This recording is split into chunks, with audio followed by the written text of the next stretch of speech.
నమస్తే, నేను మీ కిషోర్ కుమార్. ముందుగా అందరికీ భోగి శుభాకాంక్షలు. ఈ భోగి మీ అందరి జీవితాల్లో భోగ భాగ్యాలు కల్పించాలని అయితే మనస్ఫూర్తిగా కోరుకుంటున్నాను. సేమ్ టైం మీరు ఈ వీడియోని మన ఛానల్లో మొదటిసారి చూస్తున్నట్టయితే దయచేసి ఈ ఛానల్ సబ్స్క్రైబ్ చేయండి. కింద మీకు హైప్ బటన్ కనిపిస్తుంది, దాన్ని ప్రెస్ చేసి ఒక పాయింట్ ఇవ్వడం కూడా అస్సలు మర్చిపోకండి.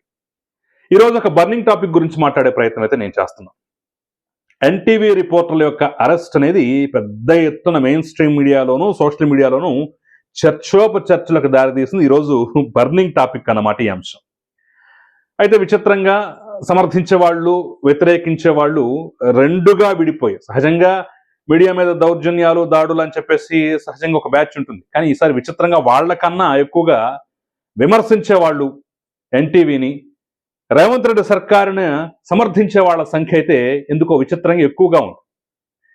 దీనికి కారణాలు ఏంటి అనేటటువంటి అంశంతో పాటుగా రేవంత్ సర్కారు చేసినటువంటి పని ఎందుకు తెలుగుదేశం చేయలేకపోతోంది, ఎందుకు కనీసం ఆ సాహసం, ఆ ధైర్యం కూడా చేయలేకపోతుంది అనేటటువంటి ముఖ్యమైన అంశాన్ని మాట్లాడటంతో పాటుగా మీడియాను అడ్డం పెట్టుకుని వ్యవస్థలను చెరపట్టేటటువంటి వ్యక్తులు ఏ రకంగా వ్యక్తిత్వ హననాలకు పాల్పడతారు, ఏ రకంగా దుర్మార్గకరమైనటువంటి పనులు చేస్తారు మీడియా త్రూ అనేది నాకు తెలిసిన, నేను ప్రత్యక్షంగా చూసిన, నాకే ఎదురైనటువంటి ఒక అనుభవాన్ని నేను మీతో పంచుకునేటటువంటి ప్రయత్నం చేస్తాను.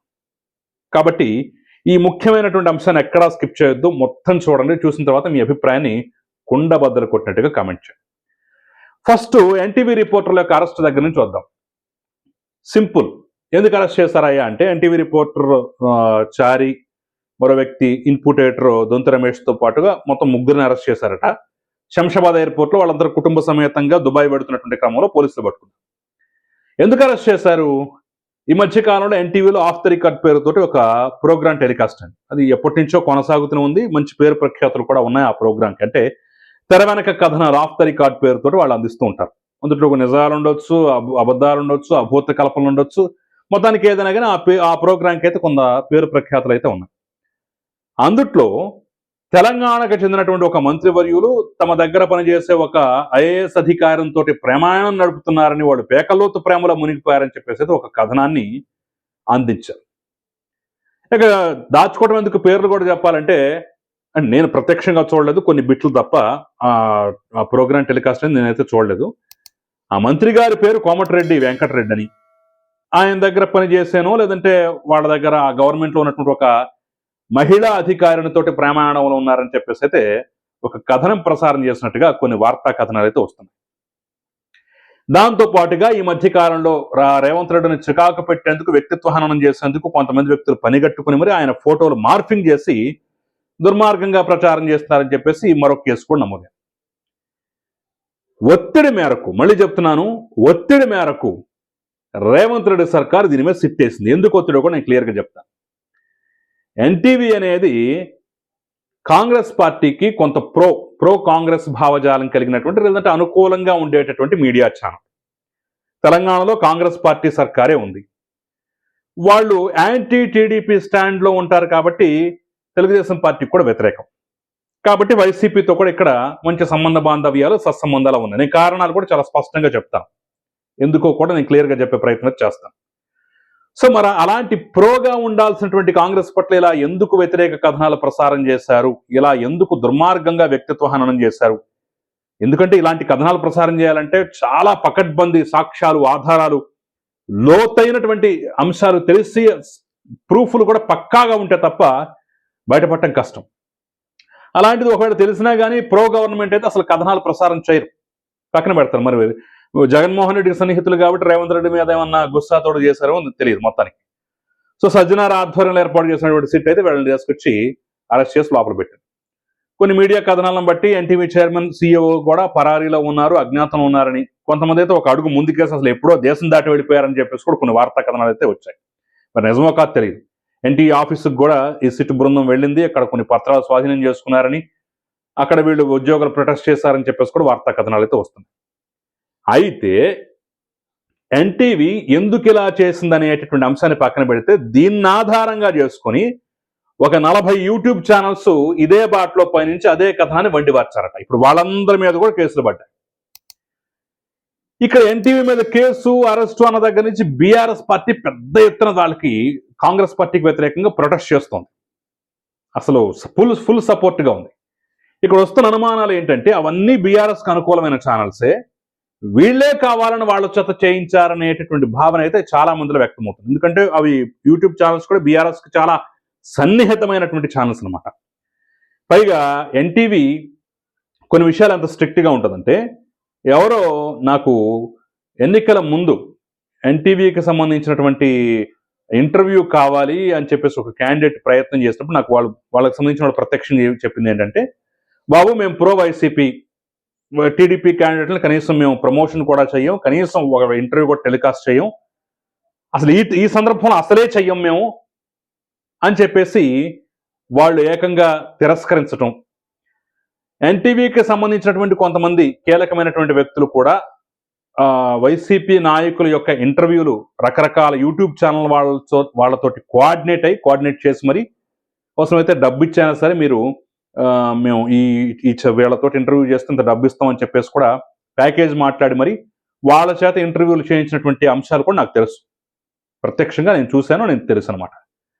సో ఇక్కడ ఇలా దిగజారుడు పనులు చేయించారు, వ్యక్తిత్వ హననం కావాలని చేయించారనేటటువంటి అనుమానాలు బలపడుతున్నటువంటి క్రమంలో వ్యతిరేకత కూడా అంతే స్థాయిలో వ్యక్తమవుతుంది. అయితే రేవంత్ రెడ్డి సర్కార్ ఇంత చర్యలు తీసుకుంటుంది, ఈ రకంగా మాట్లాడుతుంది, ఈ రకంగా వ్యవహరిస్తుందని చెప్పేసి ఎవరూ ఊహించలేదు.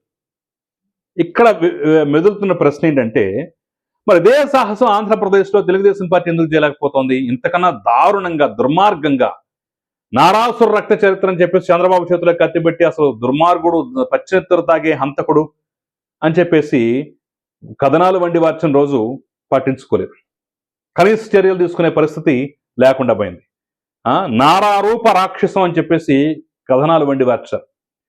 చిన్నబాబు చిరుతిండి ఖర్చు 25 లక్షలు అని చెప్పేసి దుర్మార్గకరమైన దారుణమైన వ్యక్తిత్వ హననం చేశారు. ఎందుకో చంద్రబాబు కన్నా లోకేష్ మరి కాస్త కఠినంగా ఉంటాడు కాబట్టి కనీసం పరువు నష్టం దావా అయినా వేసి కోర్టులో పోరాడుతున్నాడు. ఇక నారాసుర రక్త చరిత్రలో అసలు పట్టించుకోరు.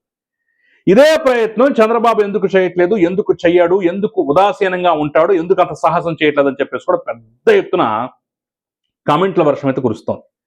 బాబు రేవంత్ను చూసైనా నేర్చుకోని ఆయన అని చెప్పేసి అయితే హితులు సన్నిహితులు తలంటు పోస్తున్న పరిస్థితి కామెంట్ల రూపంలో, పోస్టుల రూపంలో.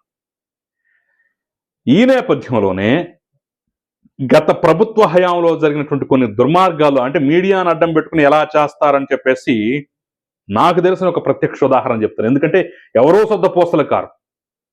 ఈరోజు ఐఏఎస్ల సంఘం కఠినంగా మీ రేవంత్ సర్కార్ మీద ఒత్తిడి తీసుకొచ్చి మరి మీరు చర్యలు తీసుకుంటారా లేదా, మాకే రక్షణ లేకపోతే మా వాళ్ళని ఇలా దుర్మార్గంగా చిత్రీకరిస్తే ఏమైపోవాలని చెప్పేసి వాళ్ళు గట్టిగా పట్టుబట్టబట్టి ఈరోజు ఈ చర్యలకైనా సర్కార్ ఉపక్రమించిందో అనిపిస్తోంది. కానివ్వండి, రేవంత్ రెడ్డి గట్స్కే హ్యాట్స్ ఆఫ్ చెప్పాల్సిందే.